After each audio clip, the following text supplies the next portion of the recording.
this is the engine. So here there is 800 degrees Celsius supersonic speed, and then you get a cone.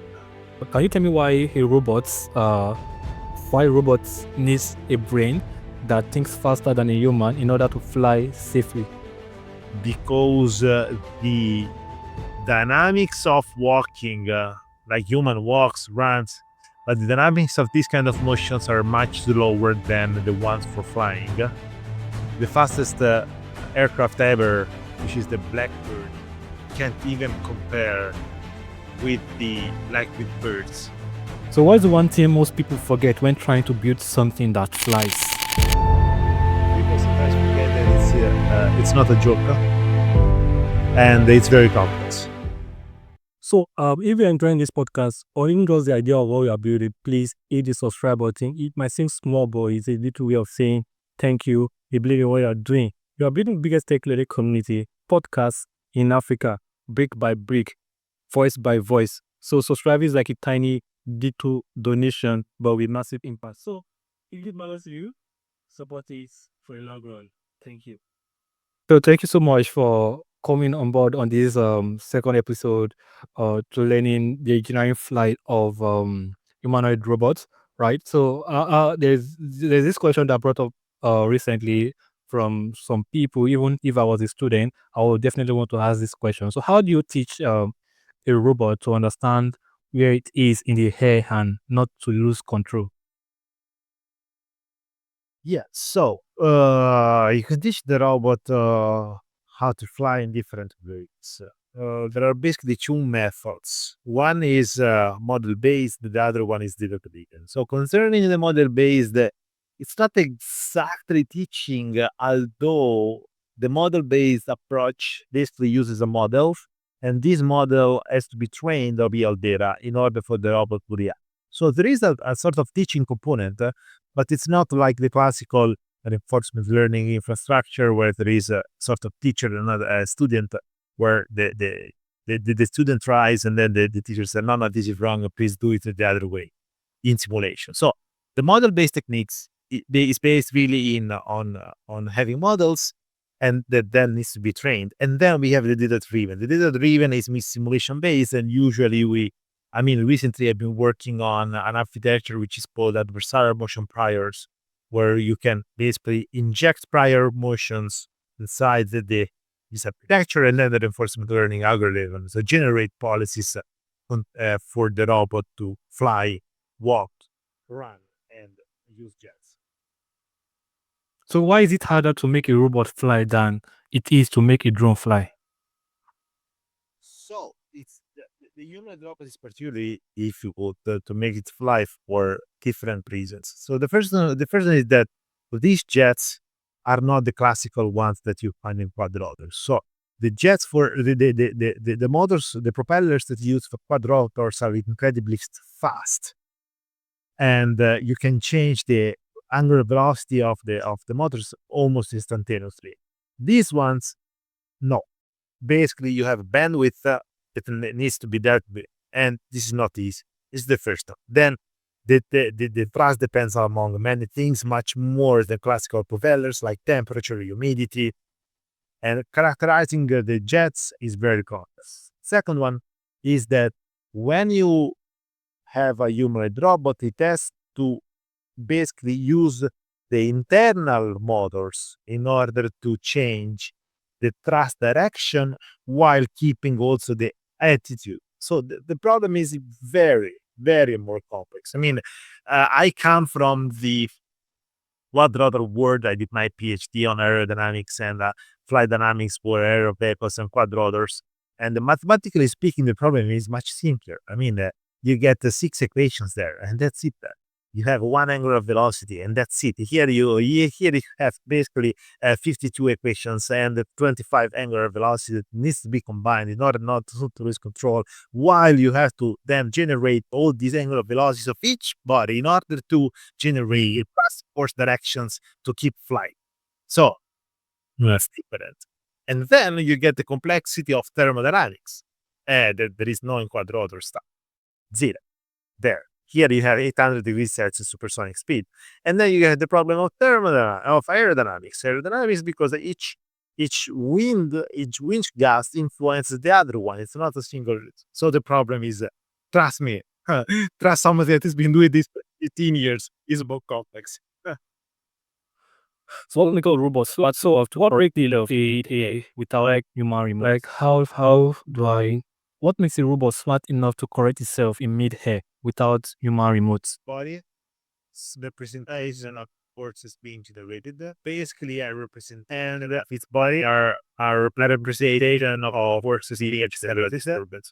These are the and are representation of So can a robot really feel when it's tipping over in the air, and how does it fix itself? So can a robot really feel when it's tipping over in the air, and how does it fix itself? so these sensors provide a robot position rotation. The robot has a measure that basically measures the state of the robot, and then the controller on the rotation following it are going to, and then are going to measure this on the light of the robot. Then the measure controller and the representative policies are going to be representations are more control actions, of course, of more measurement and body orientation. Representations are model, guys. So how do engineers stop robots from overheating when jet engines or motors are running inside them? So how do engineers stop robots from overheating when jet engines or motors are running inside them? When you have an engine, can you repeat the question? So how do engineers stop robots from overheating when jet engines or motors are running inside them? Very this is one of the engines. Actually, we here there is a 800 degrees Celsius supersonic speed, and then you get a cone. Okay, so the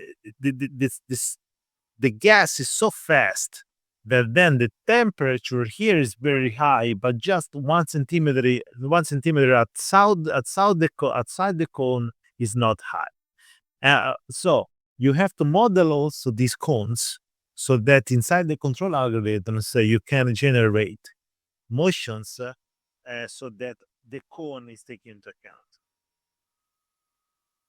Okay, okay. Thank that was very insightful. I really appreciate the response to that. So now, there's one other special question, right? Why does even a small change in weight or position make a flying robot unstable?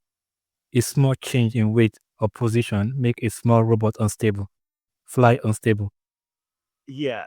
So uh, because basically the as soon as you move your limbs, you're moving your center of mass. And so you're moving your center of mass, and then you have also the total center of pressure of the thrust forces. So it's like the problem that we mentioned before. So you see that here it's unstable and here it's stable. But then something in the middle gets from unstable to stable. So a little motion, a little displacement of from where I take the bar here makes things from unstable to stable. It means that basically here there is the center of mass of the bar, and I am applying thrust forces in order to compensate for the weight, either above or below. So when the center of mass of the robot changes because it's moving its limbs, then it's also there is also a sort of concurrency between the total center of pressure of the thrust force. So there is a little balance between these two things. So the system may get locally unstable as soon as you move as soon as you move your mitts. Okay, so can how can a robot fly and still understand the world around them at the same time? Yeah, this because okay, this version of the robot it doesn't have a lot of sensors for localizations, but we just get the RGBD camera, so it has depth sensors that also give the robot the perception around the robot. So this is the point. So depth sensors. So this robot does have a lidar, but the next iteration will. So Okay, so why does building a robot why does building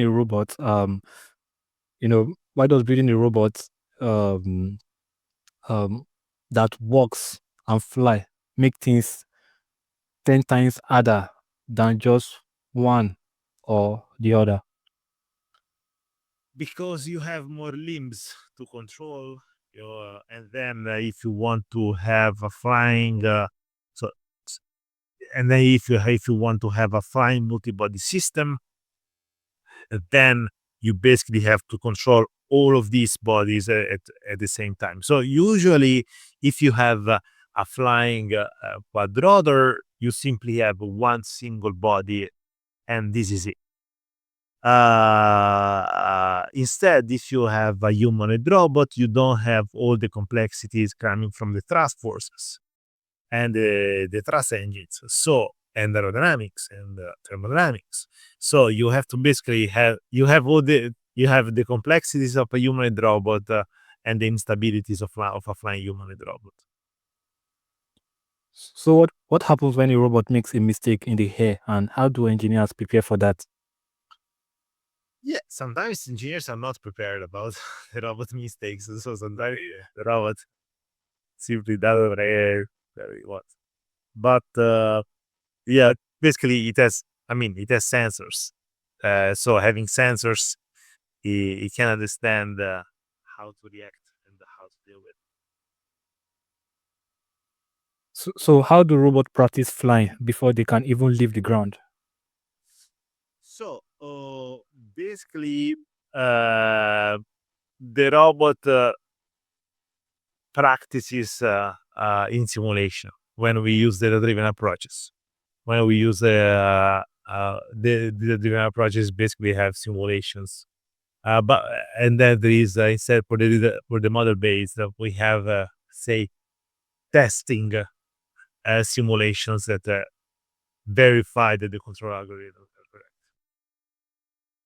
So if a robot is flying near a person, how do you make sure it doesn't crash into them? So usually, so this version cannot, but future versions we have lidar sensors and depth sensors, while doing also GPS localization, and this we give a map of the environment surrounding the robot so that it can avoid to be somehow uh, to have to fall in these kind of issues. Okay. Can you tell me why robots needs a brain that thinks faster than a human in order to fly safely? Yeah, good question. So why the robots need brain faster than humans? Because the dynamics of walking, like human walks, runs, but the dynamics of these kind of motions are much slower than the ones for flying. And this is something that the nature teaches us very well. So, and also our device. Sometimes I make this example. There is the fastest, uh, the fastest aircraft ever, which is the Blackbird. Can't even compare with the like with birds, because you don't have to look at the absolute velocity, but you have to look at the body length per second. So if you look at the body length per second, you understand that nature is incredibly more efficient. And so basically, natures developed systems which are really fast in order to deal with this kind of very fast dynamics, and that's why flying robots have to go that way. So, what makes building a real life Iron Man harder than just strapping engines to a suit, like Richard Browning you mentioned? Yeah, uh, I mean, Richard is doing that as its own expenses, also physically speaking here, and he has all my respect because he's also a great man, a great person.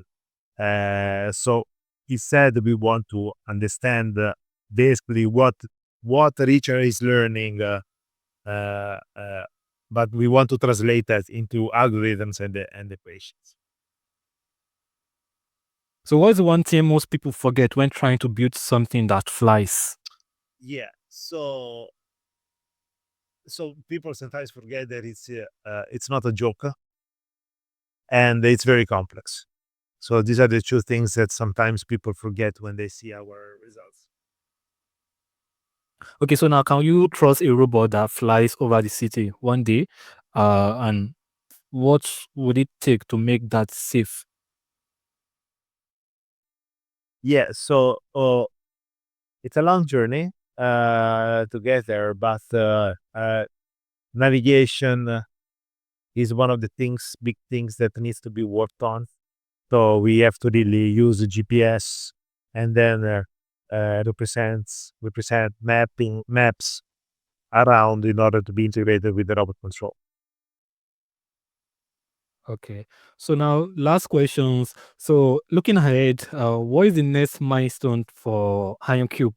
All right. Long flight, outdoor environment, trimodal locomotion, walk fly manipulate. Like what is the next milestone? Yeah.